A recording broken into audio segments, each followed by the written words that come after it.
Je fais cette vidéo pour soutenir Karine Trapp, une super maman qui essaie juste de récupérer ses enfants, d'aimer ses enfants tout simplement.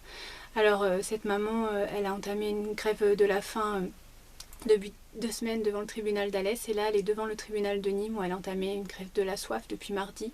Donc voilà, je viens essayer de vous éveiller sur cette super maman qui essaye juste vraiment d'aimer ses enfants. On lui les a injustement placés, on lui en prive, et vraiment ça fait 4 ans qu'elle se bat pour essayer de les récupérer, d'apporter toutes les preuves qu'elle a à chaque fois. Elle n'est pas entendue, le contradictoire n'est pas respecté, etc. Et aujourd'hui elle nous demande de l'aide, elle nous offre son histoire pour qu'on essaye tous de la soutenir et de l'aider, puisqu'elle n'arrive plus, il n'y a plus aucune porte qui veut s'ouvrir. Donc voilà, elle essaye de nous éveiller sur aussi les placements abusifs, j'ai déjà expliqué. Plus de la moitié des enfants n'ont rien à faire placés, parce que souvent ces enfants sont placés sans fondement judiciaire, sans preuve avérée. Alors pour un sous-poids, un surpoids, un retard scolaire, une phobie scolaire, un manque de cadre, une fusion, autant vous dire qu'on peut placer tous les enfants de la Terre, et un conflit parental, ça c'est leur péché mignon. Voilà, ces enfants qui sont carencés affectivement, privés de leurs parents injustement, et qu'on continue à placer le plus longtemps possible. C'est vraiment très difficile de les sortir. Tout ça parce que ça nourrit un système, j'ai déjà expliqué. La justice, plus elle a de dossiers, plus elle gagne de l'argent. L'ASE, des fonctionnaires de l'État, anciennement la DAS, plus ils ont de dossiers, plus ils peuvent demander des subventions, parce qu'ils sont gérés par les départements. Ça fait nourrir des associations dans tous les placements. Moi j'ai plus de 350 dossiers de placement. Il y a 1 à 2 associations, les foyers sont sous forme d'associations, l'AEMO, les sauvegardes, les cocons, là, toutes ces associations qui doivent soigner les enfants et qui finissent par les mettre sous cacheton, donc je ne sais pas vraiment les compétences qu'ils ont. Les administrateurs ad hoc sous forme d'associations, et ces associations, j'ai déjà expliqué, gonflent les factures pour détourner des fonds publics, parce que c'est quand même le 2e budget de l'État, et 30% de réussite. Et souvent ces associations, les directeurs de ces associations sont en lien très très étroit avec les magistrats et les hauts fonctionnaires. C'est un détournement de fonds publics incroyable. Ces enfants sont souvent utilisés pour la prostitution, ils participent à la délinquance. C'est d'ailleurs ces décisions judiciaires qui créent ces délinquants. Donc et c'est pareil, après ils refont marcher d'autres associations en lien avec la délinquance. Enfin, ces enfants sont utilisés pour la pédocriminalité, il y a beaucoup de viols dans ces foyers, de violences institutionnelles, et souvent, et c'est ce que je dis, c'est aussi incroyable que ça puisse paraître, un enfant sur 2 est mis sous psychotrope, et des doses incroyables, pour que l'enfant puisse s'en sortir, ça va être très compliqué. Donc voilà, une destruction de l'enfant, et ça fera des adultes forcément carencés, instables psychologiquement, sans formation professionnelle.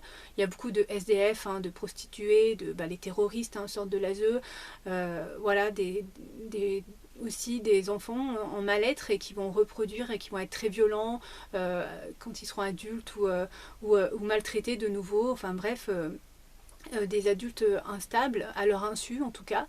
Et je pense qu'il est temps de s'éveiller, de changer les choses. En tout cas, voilà, Karine nous offre son histoire pour qu'on puisse s'éveiller et essayer de la soutenir. Et je pense qu'il n'y a que Facebook, YouTube, enfin que les réseaux, pour que justement on puisse mettre en lumière toute ces placements abusifs, ces enfants maltraités, sacrifiés, puisque voilà, ils sont sacrifiés par la République. En tout cas, voilà, aussi s'éveiller sur la justice, parce que j'ai de plus en plus de témoignages où la justice elle classe ensuite les viols, les violences.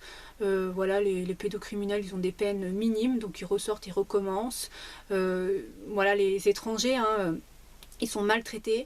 Au Puy-en-Velay, il y a eu une manifestation pour essayer de protéger un étranger qui avait un travail, qui a un logement, qui a du soutien. Et le préfet il a décidé qu'il rentrait dans son pays se faire tuer, puisqu'il y a la guerre. Donc voilà. Les handicapés sont maltraités par la justice. Les autistes, souvent, voilà, ils sont placés, carencés affectivement, parce qu'ils font marcher des associations qui détournent de l'argent. Les mises sous tutelle, j'ai l'impression que ça aussi c'est un détournement de fonds publics incroyable. Il y a des gens dans la Drôme qui essayent aussi de défendre leur territoire en défendant l'environnement. La justice leur donne tort. Les animaux, enfin j'ai l'impression que cette justice elle est complètement inversée aujourd'hui.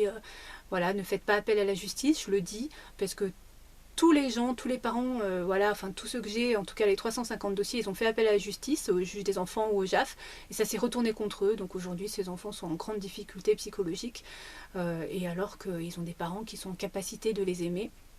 Donc voilà, je pense qu'on doit s'éveiller sur vraiment tout ça et en tout cas essayer de faire attention. Moi je le dis, n'allez pas dans les PMI, les CMP, CMPP, faites attention aux écoles, ils font de plus en plus de signalements, la CAF, hein, puisque les placements ont doublé en 10 ans et c'est pas pour rien. Hein.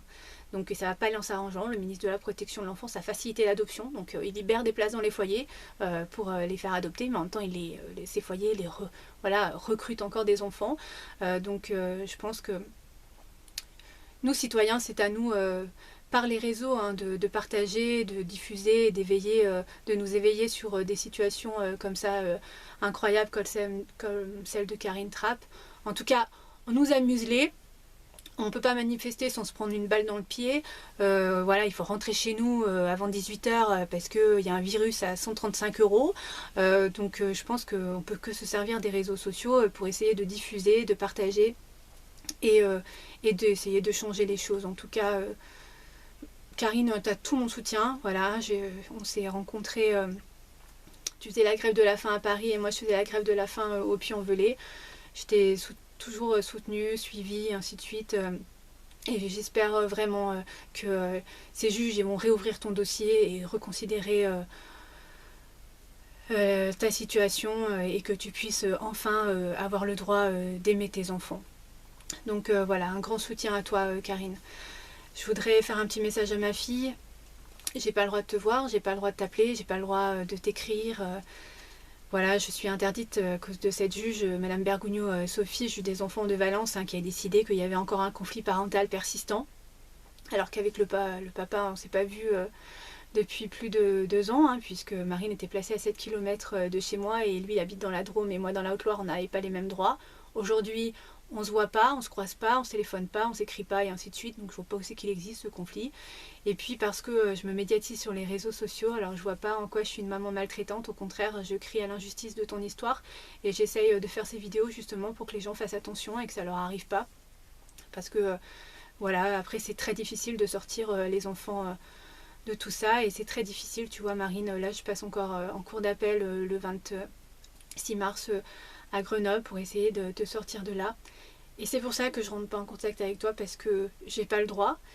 Et les visites médiatisées n'ont toujours pas été mises en place depuis juillet, donc je t'ai pas revue depuis le mois de juin. Et si je rentre en contact avec toi, et ben ça va m'être reproché, comme la dernière fois. Hein, t'as entendu qu'on a pu me reprocher que je klaxonnais une fois par semaine devant le foyer alors que j'y passais devant, donc je pouvais pas rien faire. Et ça m'a été reproché en fait.